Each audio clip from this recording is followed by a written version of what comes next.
Contractor కక్కుర్తి ప్రజల పాలిట శాపం.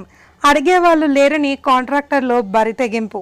ఇది ఎక్కడో కాదండోయ్. పటాన్ చెరువు జీహెచ్ఎంసీ పరిధిలోని నందన్ రతన్ ప్రైడ్ వెంచర్లో గల రోడ్ నెంబర్ 4లో గల రోడ్డు పని కొరకు నాణ్యమైన మట్టిని వేయకుండా కాంట్రాక్టర్ చెత్త చెదారంతో కూడిన మట్టిని వేస్తూ కాలనీ మొత్తం దుర్గంధం వాసన రావడం జరుగుతుంది. కాలనీ వాసులు ఆ మట్టి పోయకుండా ఆపేశారు.